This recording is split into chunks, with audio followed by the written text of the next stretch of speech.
Hello, everybody, and welcome into the 29th edition of the Texas Longhorns at the Voice of College Football. Please hit that like button. Please subscribe down below. It really helps out the content. I am here every Monday at 7 p.m. Eastern Time. You can find me right there on Twitter or X, whatever you prefer to call it. Don't really care as long as you give me a follow. And also, guys, follow the Voice of College Football on X. You can do that. It's very easy to do. Just go to Twitter and you can find us right there. I'm actually going to share the screen real quick. This is the Voice of College Football. We are dropping different things throughout the sorry, that was the wrong one. I don't know. Just type in the Voice of College Football. You will be able to find it. Also, I have the Twitter dropped in the comment section. Sorry about that.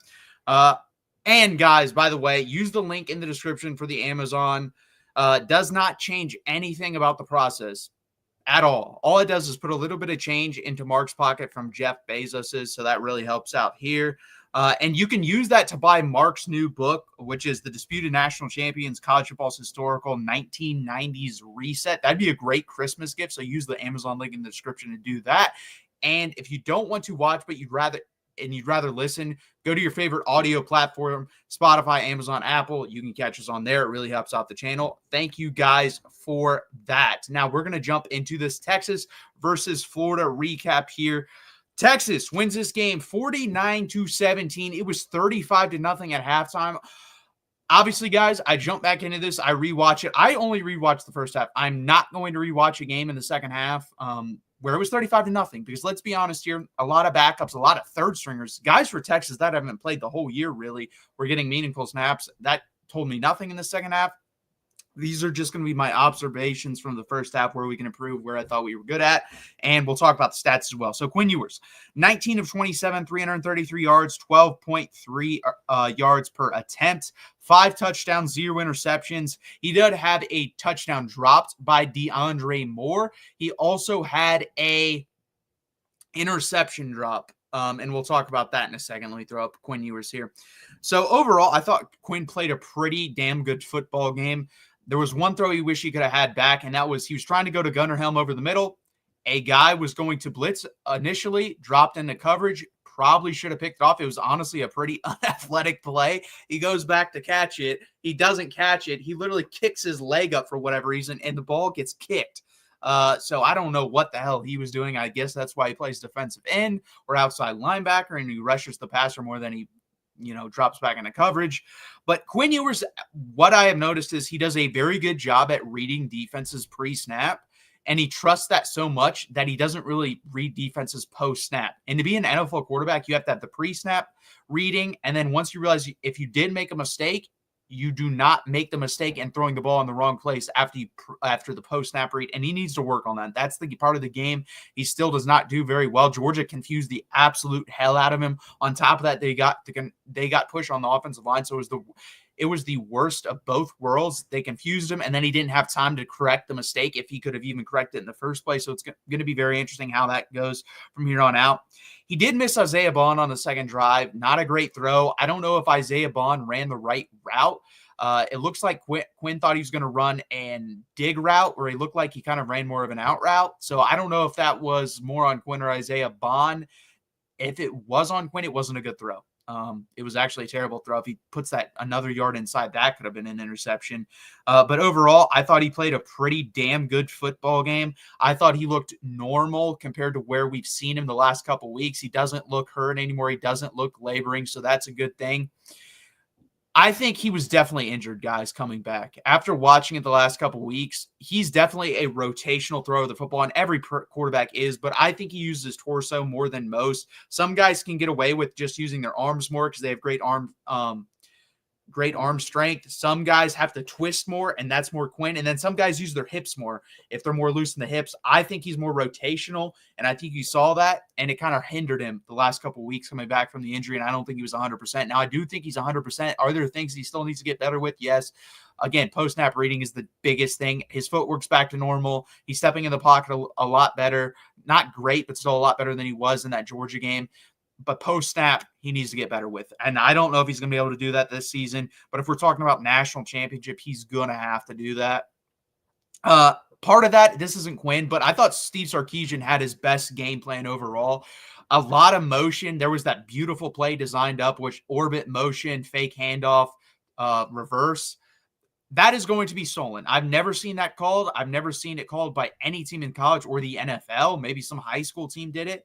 I don't know, but that was a hell of a play call by Steve Sarkisian. I thought that will get copied, and there's probably going to be different variations of that. I think Texas should have a couple different variations of that. That's how nasty it was. I think you could throw a screen out of that. I think you could probably have a counter out of that as well, a running back counter. So we'll see what they do out of that. It's going to be very interesting, but it was a hell of a play call.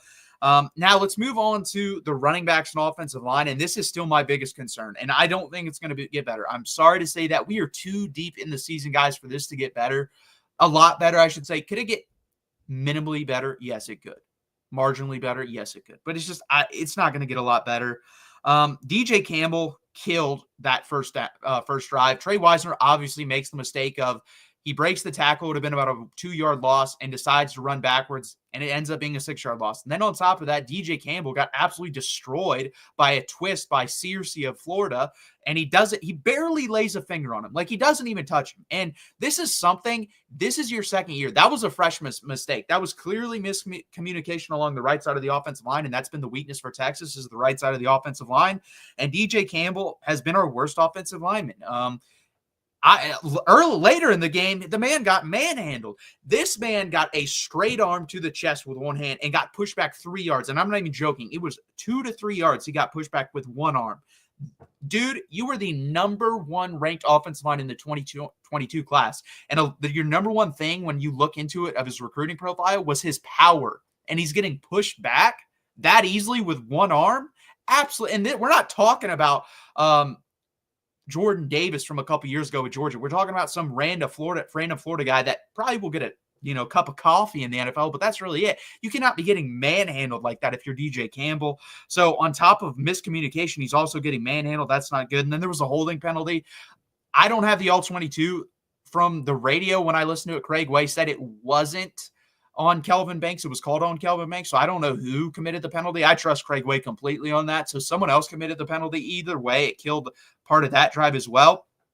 And then this is just honestly fucking ridiculous. I try not to cuss on here, but it's ridiculous. Anyone want to guess what the longest run Texas had in the first half was? I don't care about the second half. We were up 35-0. They didn't care about it. We didn't care about it. The game was over. The longest run Texas had in the first half of this football game was 5 yards.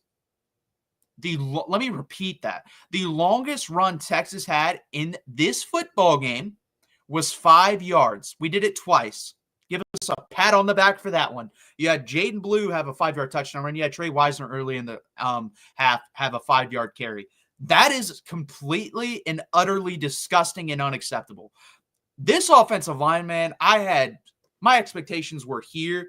Then they moved them up here by the way they played earlier in the year, and they've just come down to here. Like, they're a good offensive line, but they're not great. They don't get enough push on the run game. They don't protect long enough in the passing game. Whereas like LSU, I watch them. They do a phenomenal job in pass protection for the most part.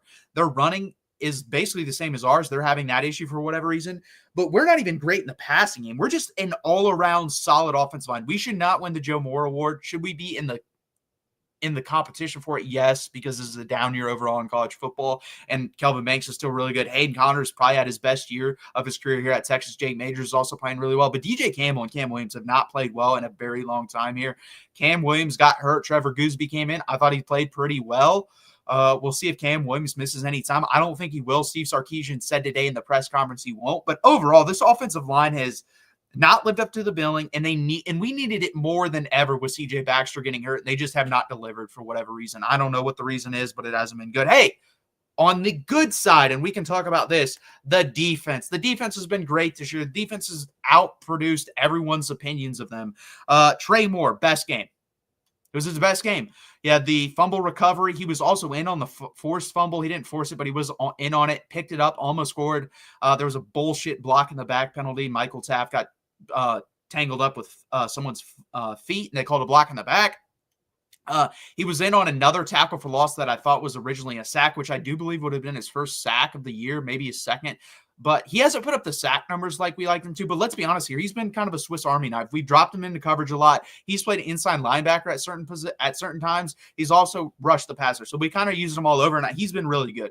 And I honestly think the way he's playing, I think he'll end up staying, and he'll be really good next year. I think it's more of a scheme and feeling out the bigger and stronger competition that he's going against. Jalen Gilbo had the one sack on the day, and that's the only thing I'm going to say about the defense.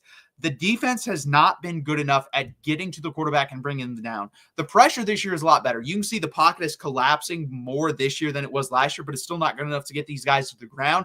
And big-time games, if we get in the college football playoff, because, guys, if we lose another game with the schedule we have, we're not getting in the college football playoff. I'm going to tell you that right now. With the way everything's worked out. In a typical year, 10-2 would get it done. If we go to 10-2, we're not making it. If we go 11-1, we'll be in, and we should be in. But if we're going to go up against an Ohio State and Oregon and those teams, you have to get to the quarterback to the ground, and especially versus those teams. Will Howard can run the football. Dylan Gabriel can run the football. We play Miami. Cam Ward can definitely run the football. So if you're going to get there, you have to bring them down, and we have to do a little bit better with that. I think next year we're going to be really damn good at getting sacks. This year, we have our best pass rusher, honestly, is Colin Simmons, and he just strength-wise cannot hold up to these SEC offensive lines for right now. Special teams, Bert Auburn, my dude, you got to be better. It was 51 yards, but it missed by quite a bit, and he hasn't been good this year. I think he's 6 of 10 kicking field goals. Total down year from him. We were talking about if he had a good year this year, there's a chance this guy leaves and gets drafted in the NFL. I think that's gone. I don't think he's leaving now, so he'll be back for next year, and we need to find a punter. Ian Ratliff, Michael Kern, whoever it is, not good enough this year. We got to do better there. Everything else on special teams has been pretty good. Silas Bolton will give you a heart attack here and there because he decides to pick up some punts that are pretty iffy, but he does a good job with it. I can't complain. He hasn't fumbled this year, whereas Xavier Worthy and other guys in the past have. But overall, I thought it was a good game from Texas. I think it was probably the second best game overall we've played all year. I think the Louisiana Monroe game, looking back at it, is probably the best overall game. I think Michigan's probably third. I think Florida's second. Those are our 3 best games. Everywhere else has been super inconsistent. We play an Arkansas team that if we don't play our B-plus game, I'm not going to say A, but if we don't play our B-plus game, we're probably going to lose versus them this week. So we'll jump into that in a little bit, but we're also going to talk recruiting. But again, guys, please hit that like button. Please subscribe down below. This is the 29th edition of Texas Longhorns Live. I'm your host, Matthew Miller. I really appreciate you guys being here. And you can follow me right there on X or Twitter or whatever you decide to call it. Again, guys, use that Amazon link in the description. Christmas is coming up. Does not change the buying process. Also, guys, we have memberships here on the channel. We have different tiers. You can request a video that you want me to watch and want me to make, and you can watch it. I will make it. Whatever you want. You get a special emojis. And if you request an emoji, we can try to make that. The more subscribers we have, the more memberships we get also, the more emojis we can actually do. And if you don't want to watch me, but you'd rather listen to me, go on your favorite audio platform, Apple, Spotify, Amazon, type in the Voice of College Football. You can find me, the Texas channel right there. I really appreciate it, guys. Let's talk recruiting because guess what? We're less than a month away from National Signing Day or the early National Signing Day. I think it's just National Signing Day now. So let's talk about some possible guys that we have on the list here for the Texas Longhorns. Some guys we've talked about a lot, but I think it's time to get nervous about some of these guys because they've been on the board so long and they haven't jumped in. So that is slightly concerning. We'll see what happens there. The first one we're going to talk about, Michael Terry III, athlete from San Antonio, Alamo Heights. We've talked about him a lot. Guys, this is a special player. This is a guy in the class, if we can get him in, you circle and you say in 3 years he's going to be in the NFL. That's the type of player he is. He's long, he's fast, he's athletic. He's kind of got a dad bod. I actually saw a picture of him recently. It looks like he can't drink legally, and I don't think he is, but he looks like he's been drinking a little bit. That's kind of what it looks like.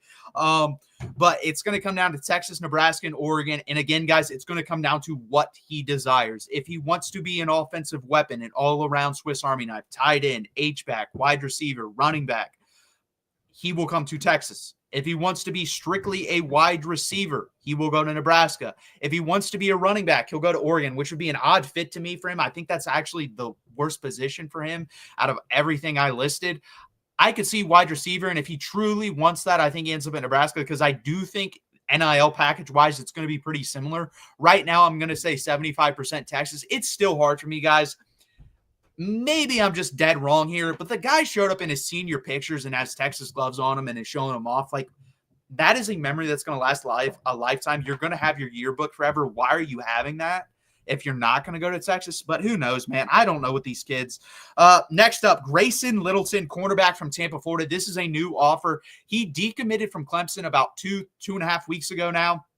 And Texas has been hot on the trail, especially and with teams like Michigan. Check out those guys. They do a great job on the Voice of College Football Michigan channel.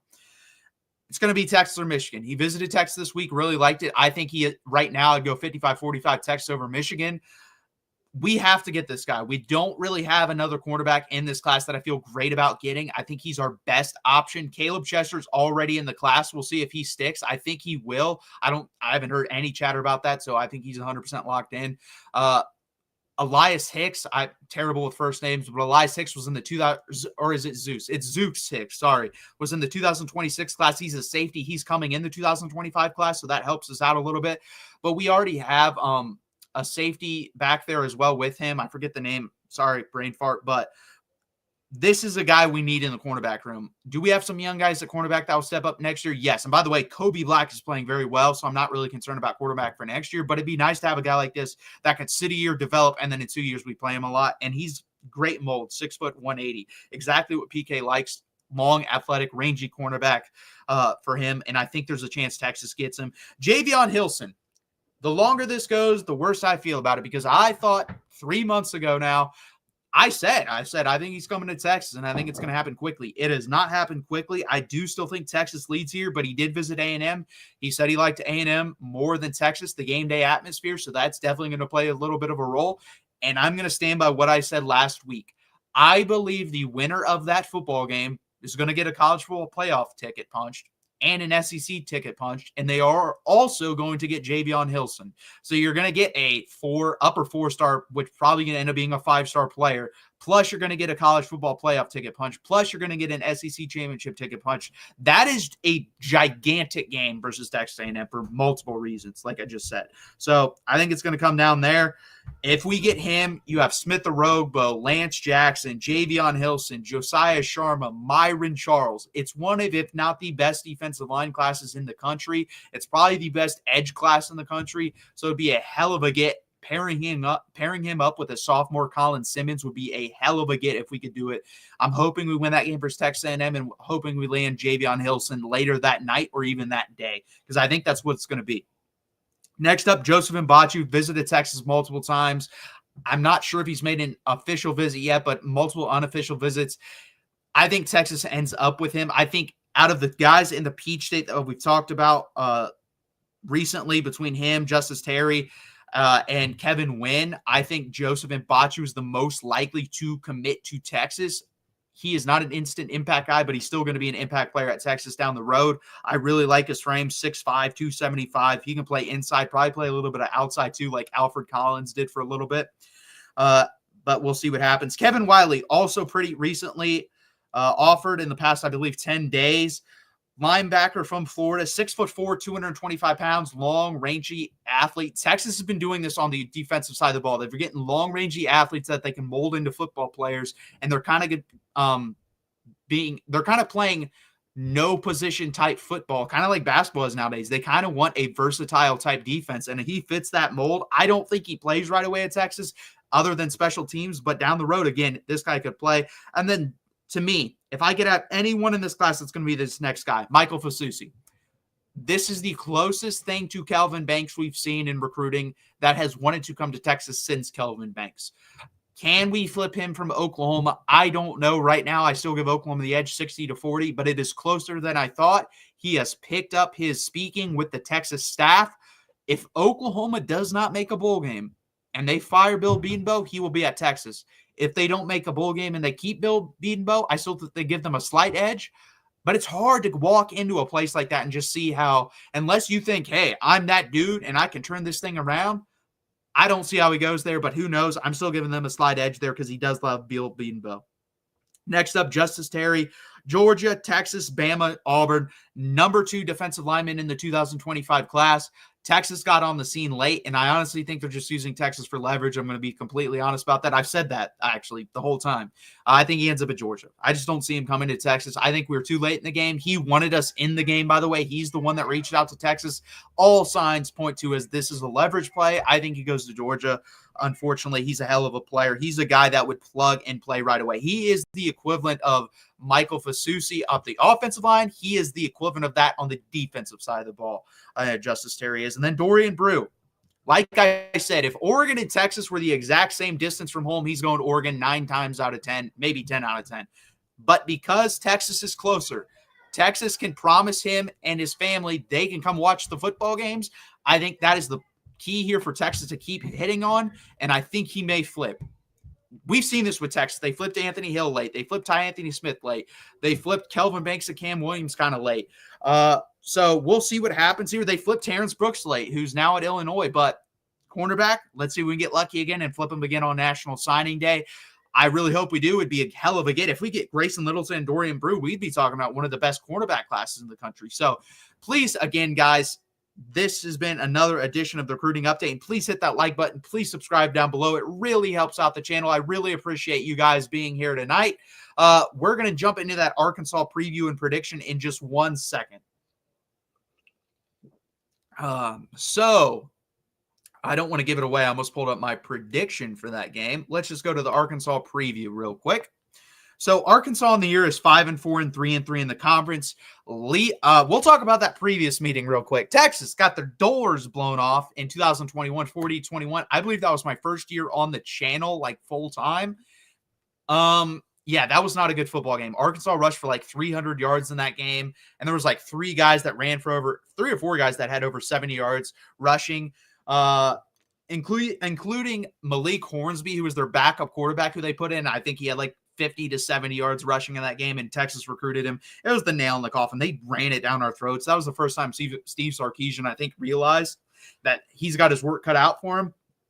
But I think this game is going to be completely different. But you got to bring that game up because that was the last time we played them. They're actually 4-2 versus us in the last 6 games. But let's get to these stats for Texas and Arkansas. So for Texas, 38.9 points per game, 6th in the country. 65 yards per game, 7th in the country. 6.5 yards per play, that is 16th in the country. Third down offense, 45.61% of the times they convert on third down. That is 18th. Rush yards per attempt, 4.7, 39th in the country. Yards per pass, 8.7. That is 12th in the country. Now let's talk about sack percentage, 5.47%. That is 55th in the country. The offensive line has taken a beating there since the Georgia game. Texas defense, 12.1 points per game, 4th in the country. 3.8 yards per play, 1st in the country. 3.4 yards per rush, 16th in the country. And 4.6 yards per pass, that is 1st in the country. They are still phenomenal at stopping the run and the pass, honestly, but especially the pass. Now, Arkansas, 28.4 points per game, 51st in the country. 6.2 yards per play, 28th in the country. 4.7 yards per rush, 41st in the country, and 8.6 yards per pass, 15th in the country. They love to run the football and then hit you deep with play action. They have some good wide receivers and especially a really good side end. We'll talk about him as well in a second. Now let's get to their defense. 29.6 points per game, 86th in the country. 6 yards per play, 93rd in the country. 3.9 yards per rush, 38th in the country. 8.6 yards per pass allowed, 118th in the country. Sack percentage, getting after the quarterback, 5.36%. 81st in the country. Overall, pretty bad defensively. They're good at stopping the run. They're basically terrible at everything else. Now let's jump into specific players. Taylor Green. And let me tell you this. He has a good game, they can beat Texas. If he has a bad game, we're going to walk the dog. And that's what I'm going to call Arkansas the dog. Because we should dog walk them, guys. We really should. We're a better football team. But this is a rivalry game. They hate us more than they like themselves. I think Steve Sarkisian said that at SEC Media Days. He basically said the same thing today. And Arkansas fans and players have basically said, yeah, that's true. I even think Sam Pittman at SEC Media Days said that. Taylor Green, 61.2% completion. Only 11 touchdowns and 7 interceptions, but 8.4 yards per attempt. Again, he loves to air it out. 411 yards rushing, 3.9 yards per carry, and 5 touchdowns. And then we know this guy, great running back. I wish he would have transitioned to running back at Texas and played for Texas because that's how damn good of a football player he has. Jaquindon Jackson, 109 attempts, 592 yards, 5.7 yards per carry. 10 touchdowns. And then Braylon Russell, a bona fide really good player as a freshman, 47 carries, 304 yards, 6.5 yards per carry, 2 touchdowns. He's the more explosive running back between the two. He's going to be a really good player for them if he sticks around.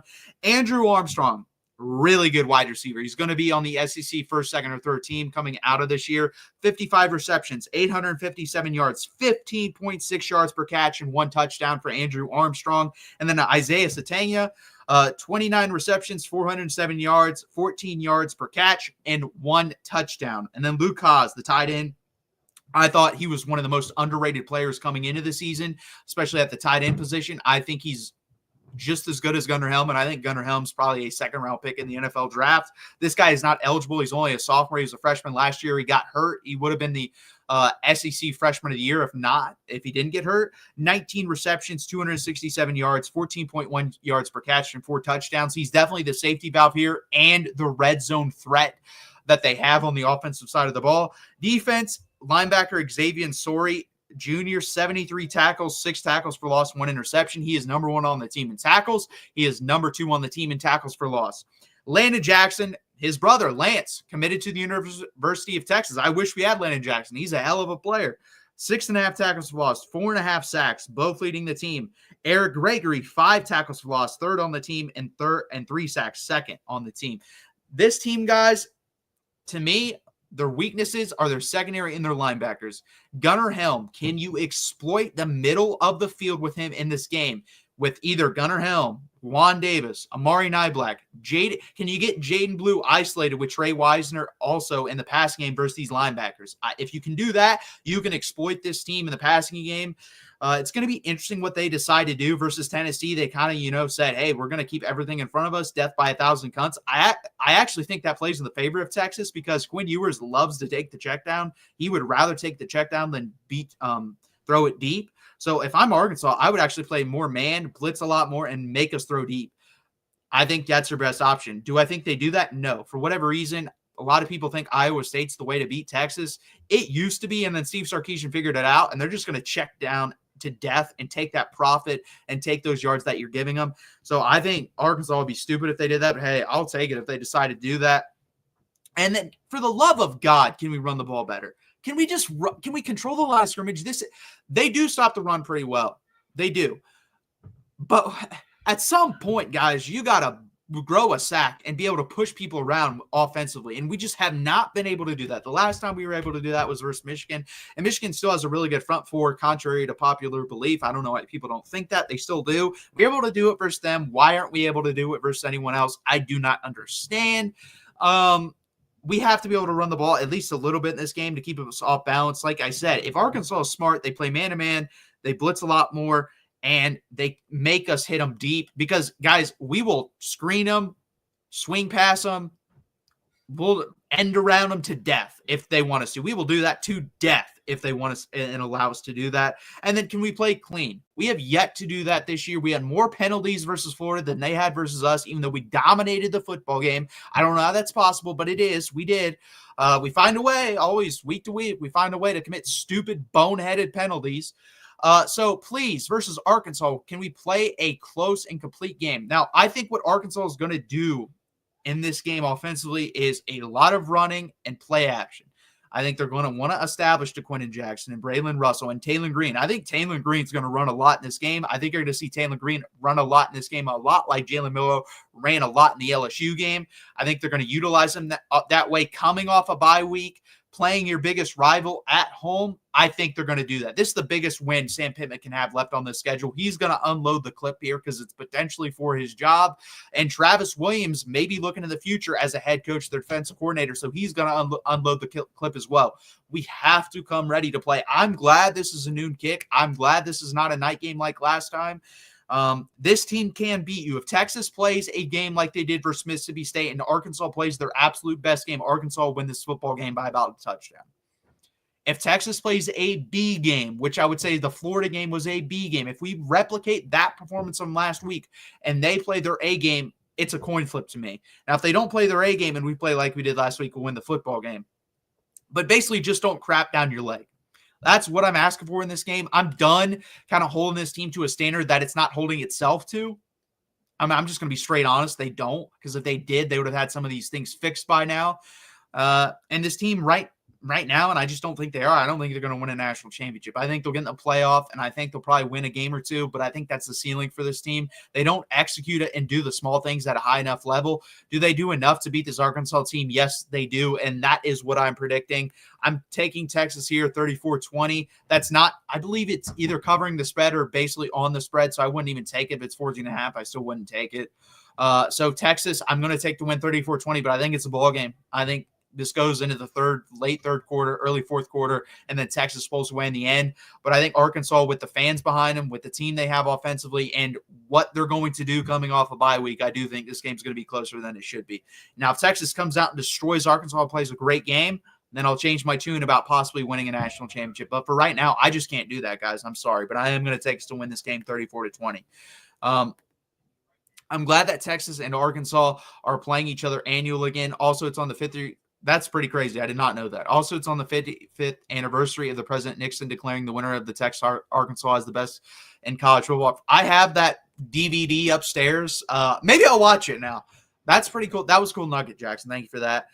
Yes, Jackson. Mark Rogers' new book releases Disputed National Champions. Please check that out on Amazon. That was a cool nugget you gave us, Jackson. Again, guys, please hit that like button. Please hit that subscribe button. It really helps us out. I'm here Mondays at 7 p.m. Eastern time, breaking it down with you. We would go longer if we had more people in the comments chatting it up with us. So please share this out with your friends, families, neighbors, relatives, churchgoers, non-churchgoers, whatever it may be. Share it out with them. I really appreciate it, guys. Hit that like and subscribe button. And as always, hook 'em.